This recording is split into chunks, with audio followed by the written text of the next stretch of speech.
Good morning दोस्तों, स्वागत है आपका आज के मुख्य समाचारों की वीडियो में। जी हां दोस्तों, यहां पर आपको देखने को मिलेगी देश और दुनिया की तमाम बड़ी खबरें मुख्य समाचार ब्रेकिंग न्यूज अपडेट के रूप में। तो दोस्तों आपसे रिक्वेस्ट है इस वीडियो को ज्यादा से ज्यादा लाइक और शेयर करें। तो दोस्तों जानते हैं आज की पहली बड़ी खबर। तालिबान ने की नई सरकार की घोषणा। मुल्ला हसन अखुंद होंगे प्रधानमंत्री और ब्रादर होंगे डिप्टी पीएम। जी हां दोस्तों, तालिबान ने अफगानिस्तान में अपनी नई केयरटेकर सरकार की घोषणा कर दी है। संगठन के मुताबिक नई सरकार के काउंसिल के हेड मोहम्मद हसन अखुंद होंगे। अखुंद देश के प्रधानमंत्री होंगे। इसके अलावा अब्दुल गनी ब्रादर देश के नए डिप्टी प्रधानमंत्री होंगे। सिराजुद्दीन हक्कानी को गृह मंत्री बनाया गया है। मुल्ला याकूब रक्षा मंत्री बनाए गए हैं। अल्लाज मुल्ला फजल को नया मिलिट्री चीफ बनाया गया है। सरकार के अन्य पदाधिकारियों की घोषणा भी तालिबान प्रवक्ता ज़बीहुल्लाह मुजाहिद ने की है। मुजाहिद ने साफ किया है कि यह तालिबान की अंतरिम सरकार है, यानी यह सरकार सिर्फ 6 महीनों के लिए बनाई गई है। आपको बता दें दोस्तों, तालिबान ने बीते 15 अगस्त को काबुल पर कब्जा किया था। इसके बाद से सरकार को लेकर विचार विमर्श जारी था। संगठन के प्रवक्ता सुहेल साइन ने न्यूज एजेंसियों से बातचीत में कहा था कि हम सरकार में सभी का सहयोग चाहते हैं, इसलिए देर हो रही है। बीते कुछ दिनों से माना जा रहा था कि अब संगठन कभी भी नई सरकार की घोषणा कर सकता है। इसके बाद दोस्तों जान लेते हैं अगली खबर। करनाल में मिनी सचिवालय के पास किसानों ने तोड़े बैरिकेड्स। पुलिस ने किया वाटर कैनन का इस्तेमाल। जी हां दोस्तों, हरियाणा के करनाल में किसान 28 अगस्त की हिंसा के खिलाफ विरोध प्रदर्शन कर रहे हैं। वहीं पुलिस उन्हें प्रदर्शन करने से रोक रही है। वहां अनाज मंडी में हजारों की संख्या में किसान इकट्ठा हुए थे। किसानों ने पहले प्रशासन से प्रदर्शन की मंजूरी मांगी थी, जिसके बाद प्रशासन और किसान नेताओं में बातचीत हुई, लेकिन यह बातचीत विफल हो गई। जिसके बाद किसानों ने अनाज मंडी से मिनी सचिवालय की ओर कूच कर दिया। वहां पर किसानों ने पुलिस की ओर से लगाए गए बैरिकेड तोड़ दिए, जिसके बाद पुलिस ने उनके खिलाफ वाटर कैनन का इस्तेमाल किया है। इसके बाद दोस्तों जान लेते हैं अगली खबर। आतंक से मुंह मोड़ने लगे हैं जम्मू कश्मीर के युवा, सफल नहीं हो रही पाकिस्तान की चाल। जी हां दोस्तों, अफगानिस्तान में तालिबान के कब्जे के बाद भले ही पाकिस्तान अब जम्मू कश्मीर में आतंकियों की नई खेप भेजने की तैयारी में जुटा हो, लेकिन हकीकत का दूसरा पहलू यह भी है कि कश्मीर के स्थानीय युवा अब आतंक से मुंह मोड़ने लगे हैं। आतंकी संगठनों में शामिल होने वाले युवाओं की संख्या में आई कमी से यह साफ हो गया है। 2020 में अगस्त के अंत तक 135 स्थानीय युवा आतंकी संगठनों में शामिल हुए थे, लेकिन इस साल इनकी संख्या 80 से भी कम रह गई है। सुरक्षा एजेंसियों से जुड़े एक वरिष्ठ अधिकारी ने कहा कि फरवरी से लगभग 6 महीने तक सीमा पार से आतंकी घुसपैठ नगण्य रहने के बाद पाकिस्तान की ओर से गतिविधि बढ़ गई है।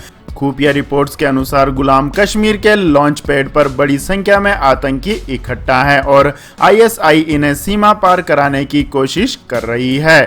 सीमा पार करने के कोशिश में कुछ आतंकियों को सुरक्षा बलों ने मार भी गिराया है, लेकिन बड़ी संख्या में आतंकियों के घुसपैठ करने में सफल होने की पुष्टि नहीं हो सकी।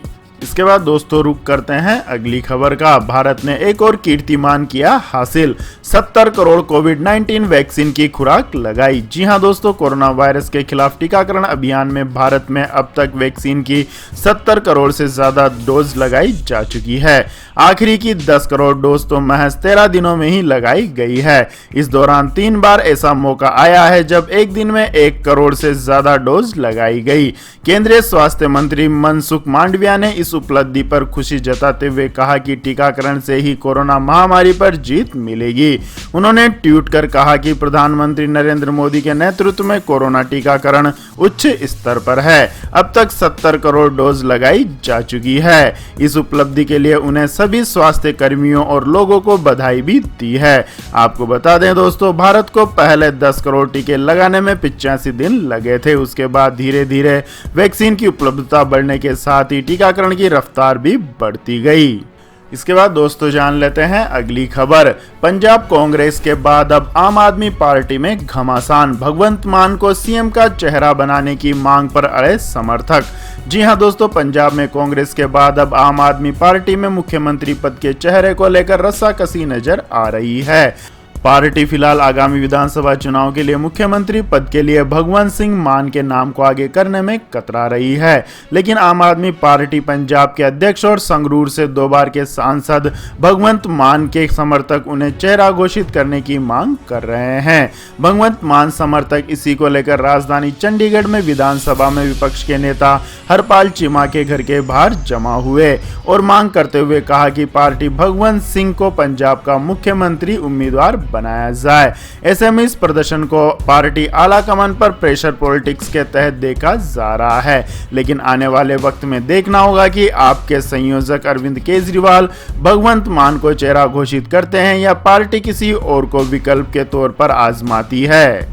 इसके बाद दोस्तों जान लेते हैं अगली खबर। प्रबुद्ध सम्मेलन में मायावती का बड़ा ऐलान, बीएसपी सत्ता में आई तो ब्राह्मणों को दी जाएगी पूरी सुरक्षा। जी हां दोस्तों, उत्तर प्रदेश में आगामी विधानसभा चुनाव को देखते हुए सभी राजनीतिक दलों ने अपना प्रचार शुरू कर दिया है। इस कड़ी में बीएसपी पूरे प्रदेश में प्रबुद्ध सम्मेलन आयोजित कर रही है। पार्टी सुप्रीमो मायावती ने लखनऊ में ऐसे एक कार्यक्रम को संबोधित करते हुए कहा कि अगर यूपी में बीएसपी की सरकार बनती है तो ब्राह्मणों को सुरक्षा मुहैया कराई जाएगी। मायावती ने आरोप लगाया है कि बीजेपी सरकार में ब्राह्मणों पर अत्याचार बढ़ा है और उनके खिलाफ जो कार्रवाई हुई है उसकी जांच कराई जाएगी। मायावती ने कहा है कि पहले भी जब प्रदेश में बीएसपी सत्ता में आई थी तब ब्राह्मणों की हर बात को सुना गया था। इसके बाद दोस्तों रुक करते हैं अगली खबर का। चीन और पाकिस्तान को खुश करने में लगा तालिबान, बीजिंग की CPEC परियोजना में हो सकता है शामिल। जी हां दोस्तों, तालिबान सरकार बनने से पहले ही चीन और पाकिस्तान के सुर में सुर मिलाता नजर आ रहा है। तालिबान ने अब संकेत दिए हैं कि उनकी सरकार चीन पाकिस्तान आर्थिक गलियारा परियोजना में शामिल हो सकती है। तालिबान के प्रवक्ता ज़बीउल्लाह मुजाहिद ने कहा है कि वे सरकार बनाने के बाद चीन पाकिस्तान आर्थिक गलियारा परियोजना में शामिल होना चाहते हैं। तालिबान प्रवक्ता ने यह भी आश्वस्त किया है कि वे पाकिस्तान स्थित तारीख-ए-तालिबान को लेकर इस्लामाबाद की चिंताओं को दूर करेंगे। आपको बता दें दोस्तों, CPEC चीन की सबसे महत्वाकांक्षी योजना है और बेल्ट एंड रोड इनिशिएटिव का भी एक हिस्सा है। इस योजना के तहत पाकिस्तान स्थित ग्वादर बंदरगाह से चीन के पश्चिमी भाग शिनजियांग को जोड़ने का काम किया जा रहा है। इस परियोजना में रेल, सड़क और तेल पाइपलाइनों के जरिए चीन से पश्चिम एशियाई देशों तक को जोड़ने की योजना बनाई गई है। इसके बाद दोस्तों जान लेते हैं अगली खबर। छत्तीसगढ़ के सीएम भूपेश बघेल के पिता गिरफ्तार, ब्राह्मण समाज को लेकर की थी टिप्पणी। जी हां दोस्तों, छत्तीसगढ़ के मुख्यमंत्री भूपेश बघेल के पिता नंद कुमार बघेल को गिरफ्तार कर लिया है। नंद कुमार बघेल ने कथित तौर पर ब्राह्मण समाज के खिलाफ टिप्पणी की, जिनको लेकर रायपुर के डीडी नगर पुलिस स्टेशन में उनके खिलाफ केस दर्ज किया गया था। नंद कुमार बघेल की विवादित टिप्पणी का वीडियो सोशल मीडिया पर वायरल हो रहा है। एक पुलिस अधिकारी ने बताया है कि सर्व ब्राह्मण समाज की शिकायत पर डीडी नगर थाने की पुलिस ने शनिवार देर रात 86 वर्षीय नंद कुमार बघेल के खिलाफ FIR दर्ज की थी। इसके बाद दोस्तों रुक करते हैं आज के मौसम अपडेट्स का। तो दोस्तों आने वाले 24 घंटों के दौरान विदर्भ, मराठवाड़ा, उत्तरी मध्य महाराष्ट्र, कोंकण और गोवा, दक्षिणी गुजरात और तटीय कर्नाटक के कुछ हिस्सों में मध्यम से भारी बारिश हो सकती है। वहीं पश्चिम बंगाल के कुछ हिस्सों, उड़ीसा के कुछ हिस्सों, दक्षिण मध्य प्रदेश, तेलंगाना, सिक्किम, असम के कुछ हिस्सों और अंडमान निकोबार द्वीप समूह में हल्की से मध्यम बारिश के साथ साथ कुछ स्थानों पर भारी बारिश भी होने की संभावना है।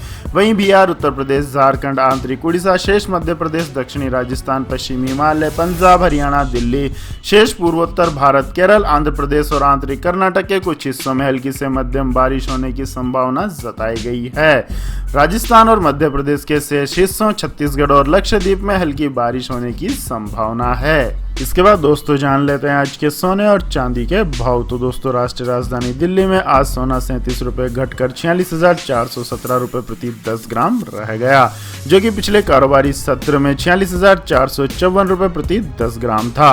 वहीं बात करें चांदी की, तो दोस्तों चांदी की कीमत भी 332 रुपए की गिरावट के साथ 63,612 रुपए प्रति किलोग्राम रह गई, जो कि पिछले कारोबारी सत्र में 63,944 रुपए प्रति किलोग्राम पर बंद हुई थी। इसके अलावा दोस्तों सोने चांदी के वायदा भाव में भी गिरावट आई है। अंतर्राष्ट्रीय बाजार में सोना गिरकर $1815 प्रति औंस रह गया, जबकि चांदी $24.50 प्रति औंस पर करीब अपरिवर्तित रही। इसके बाद दोस्तों जान लेते हैं अगली खबर। अब ग्राहकों को घर बैठे मिलेगा डीजल। बीपीसीएल ने हमसफर के साथ शुरू की हमसफर 20 सर्विस। जी हां दोस्तों, डीजल गाड़ियों के ग्राहकों के लिए बहुत अच्छी खबर है। सरकारी तेल company Bharat petroleum corporation limited ने डीजल की डोर स्टेप डिलीवरी के लिए हमसफर इंडिया के साथ हाथ मिलाया है। अब आपको घर बैठे बीपीसीएल की 20 लीटर जेरिकेन में डीजल की डिलीवरी मिलेगी। यानी अब अगर आपकी गाड़ी में डीजल खत्म हो गया है तो आपको धक्के लगाने की जरूरत नहीं होगी।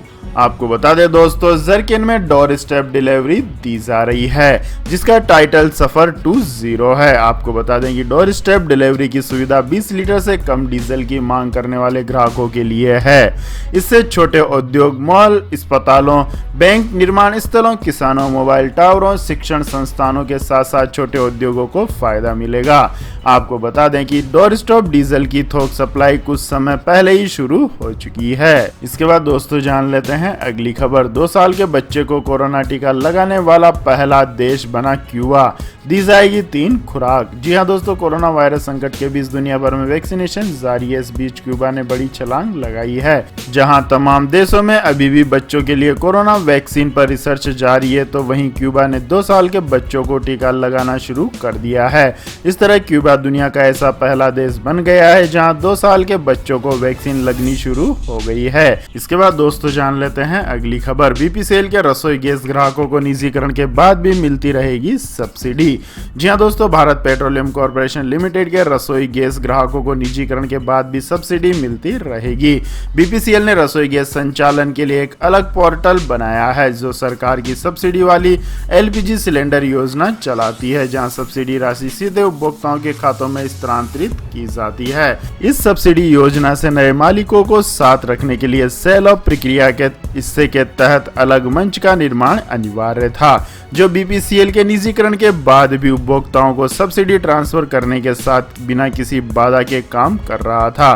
सरकार बीपीसीएल में अपनी पूरी 52.98% हिस्सेदारी बेच रही है। तो यह थी दोस्तों आज की सभी महत्वपूर्ण बड़ी खबरें। और दोस्तों बारी आती है आज के माइंड क्विज क्वेश्चन की, जिसका जवाब देकर आप बन सकते हैं शानदार उपहार के विजेता। तो दोस्तों आज का सवाल है, भारत ने पैरालंपिक टोक्यो में कितने स्वर्ण पदक जीते हैं? जी हां दोस्तों, अगर आपको इस सवाल का जवाब आता है तो तुरंत कमेंट सेक्शन में लिख दीजिए। इस वीडियो को लाइक कीजिए, शेयर कीजिए और हमारे चैनल को सब्सक्राइब करके बेल आइकन का बटन भी दबा लें। धन्यवाद। जय हिंद, जय भारत, वंदे मातरम।